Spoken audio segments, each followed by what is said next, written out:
नमस्कार दोस्तों, पिछले 7 सालों में फेसबुक के स्टॉक प्राइसेस 50% तक कम हो गए।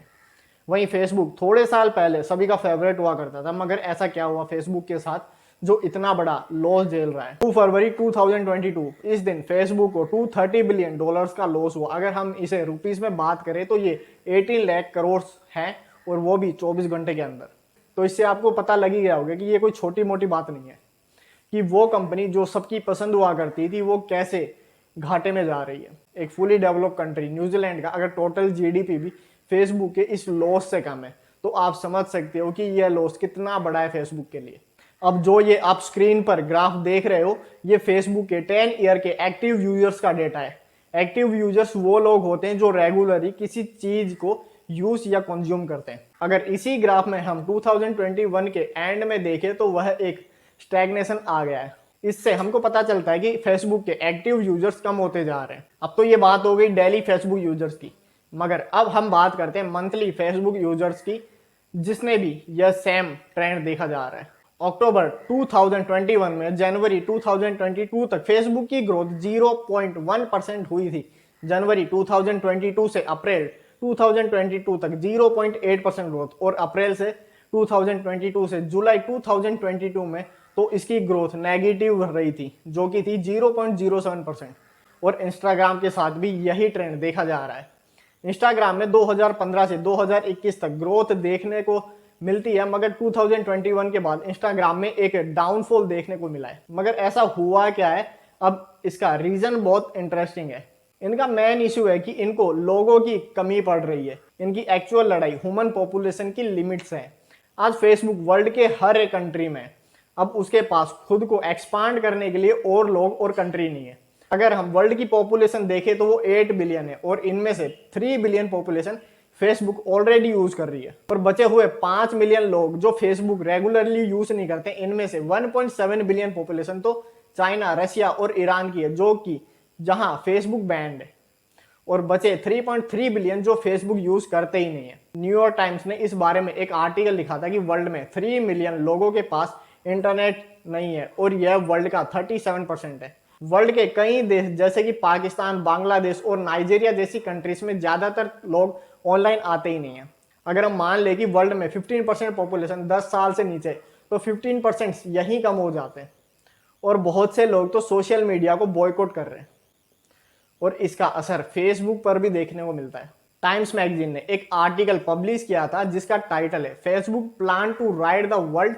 इस आर्टिकल में लिखा था कि मार्क जुकरबर्ग पूरी कोशिश कर रहे हैं कि पूरी दुनिया में इंटरनेट अवेलेबल हो, स्पेशली गरीब और पिछड़े देशों में जहां इंटरनेट नहीं पहुंच पाया है। इससे होगा क्या कि फेसबुक के यूजर्स बढ़ेंगे और फेसबुक को इससे प्रॉफिट होगा। अब क्या मार्क जुकरबर्ग पूरी दुनिया को इंटरनेट लाने पर ग्रीडी हैं? हो सकता है, मगर इससे किसी का लॉस नहीं है, और इससे उन लोगों को न्यू यूजर्स मिलेंगे और लोगों को इंटरनेट फैसिलिटी। बट बात आ जाती है एथिक्स की। मगर थोड़े टाइम के लिए एथिक्स को साइड में रख दे तो मेटा की मेन इशू पॉपुलेशन की लिमिट से ही लड़ना नहीं है। आज जो फेसबुक के करंट यूजर्स हैं वो भी उसे आज भारी संख्या में छोड़कर जा रहे हैं। पिछले साल लगभग 1.6% यूजर्स की डेथ हो गई थी, जिससे फेसबुक के यूजर्स में कमी देखी गई। और फेसबुक में करीब 12.1% लोग वो हैं जिनकी उम्र 55 की एज के ऊपर है, और यह नंबर्स और भी बढ़ने वाले हैं। इसके अलावा फेसबुक का मेन इश्यू बुजुर्ग लोग ही नहीं है, यंग जनरेशन भी है। 2018 में फेसबुक के स्टैटिस्टिक्स में देखने को मिला था जहां की उसके ओल्ड एज के यूजर्स के नंबर्स बहुत ज्यादा थे यंग एज के यूजर्स से।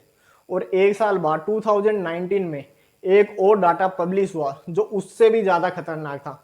और इससे यह समझना मुश्किल नहीं होगा कि क्यों फेसबुक को सोशल मीडिया रिटायरमेंट होम कहा जाता है।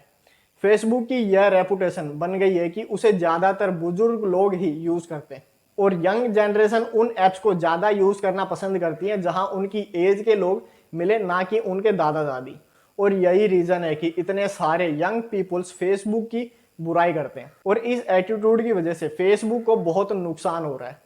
2014 से 2015 तक 71% यंग यूजर्स अमेरिका में फेसबुक यूज करते थे, और यह नंबर 2022 में -32% तक कम हो गए। और आज किसी भी सोशल मीडिया प्लेटफॉर्म ने इतनी बड़ी डाउनफॉल नहीं देखी है। और आज के टाइम 5 ऐसे सोशल मीडिया प्लेटफॉर्म्स हैं जिनकी मार्केटिंग पोजीशन बहुत स्ट्रांग है। ऐसे में कोई उस प्लेटफॉर्म के साथ नहीं जुड़ना चाहता जहां वो एक एक्स फैक्टर बने। जब मेटा के स्टॉक प्राइसेस गिरे थे तब मार्क जुकरबर्ग ने एक स्टेटमेंट दिया था और कहा था कि उसे अब भारी कंपटीशन से जूझना पड़ रहा है और अब लोगों के पास बहुत सारे ऑप्शंस अवेलेबल है और इसमें टिकटॉक बहुत तेजी से ग्रो कर रहा है। और टॉप 4 प्लेटफॉर्म को देखें तो स्नैपचैट नंबर 4 पे, इंस्टाग्राम नंबर 3 पर है, टिकटॉक नंबर 2 पर है और यूट्यूब नंबर 1 पर है। और इनमें क्या स्पेशल है वो देखते हैं। अगर हम इनमें पहले यूट्यूब की देखें तो वो अपनी लॉन्ग वीडियो की वजह से फेमस है और टिकटॉक अपनी शॉर्ट वीडियो की वजह से, इंस्टाग्राम अपनी फोटो और इमेजेस से और स्नैपचैट अपनी फोटो मैसेज की वजह से, और फेसबुक से कम पॉपुलर ट्विटर की स्पेशलिटी है पॉलिटिक्स और सेलिब्रिटी की लाइफ से अपडेट रहना। और इन सबको देखने के बाद पता चलता है कि फेसबुक में ऐसा कुछ भी स्पेशल नहीं है जो इन सब में है।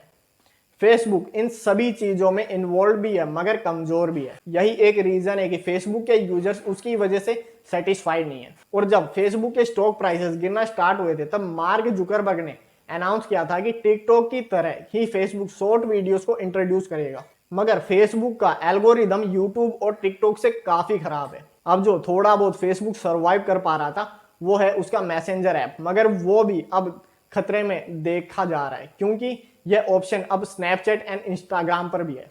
तो शायद यही एक रीजन है कि जुकरबर्ग $10 मिलियन मेटावर्स में इन्वेस्ट कर रहे हैं। वो चाहते हैं कि फेसबुक की स्पेशलिटी बने वीआर के जरिए दुनिया को सबसे बढ़िया अट्रैक्शन सिस्टम, और अगर मार्क जुकरबर्ग ऐसा कर लेते हैं तो फेसबुक फिर से सर्वाइव कर सकता है और जो पॉपुलेशन फेसबुक को छोड़कर जा रही है उसको भी एक रीजन मिल जाए।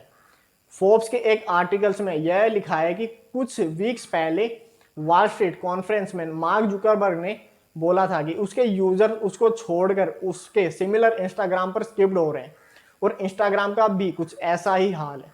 इंस्टाग्राम अपनी स्पेशलिटी से हटकर आज टिकटॉक जैसे ही बनता जा रहा है। कुछ टाइम पहले इंस्टाग्राम पर लोग फूड एंड वैकेशन की फोटो डाला करते थे, मगर आज के टाइम ये ब्रांड्स और इन्फ्लुएंसर्स की रील ही चलती रहती है। और इंस्टाग्राम के कुछ यूजर्स तो ये रिक्वेस्ट कर रहे हैं कि इंस्टाग्राम को इंस्टाग्राम ही रहना चाहिए, ना कि वो टिकटॉक बन जाए। इंस्टाग्राम कॉम्पीट करने के बजाय दूसरे प्लेटफॉर्म्स की कॉपी कर रहा है। और खास बात तो यह है कि वॉल स्ट्रीट जर्नल की डाटा के मुताबिक इंस्टाग्राम इतना सब कुछ करने के बाद भी टिकटॉक के आसपास भी नहीं है। इंस्टाग्राम पर शॉर्ट वीडियोस को देखते हुए लोग 17.6 मिलियन ओवर स्पेंड करते हैं, वहीं टिकटॉक पर 198 मिलियन ओवर स्पेंड करते हैं। और इन सभी के वजह से आज इंस्टाग्राम वो सब कुछ खो चुका है जो पहले इसको स्पेशल बनाता था। तो आपको यह वीडियो कैसी लगी? अगर अच्छी लगी हो तो इस वीडियो को लाइक करना, अगर चैनल पे न्यू है तो चैनल को सब्सक्राइब करना फॉर मोर इन्फॉर्मेटिव वीडियोस।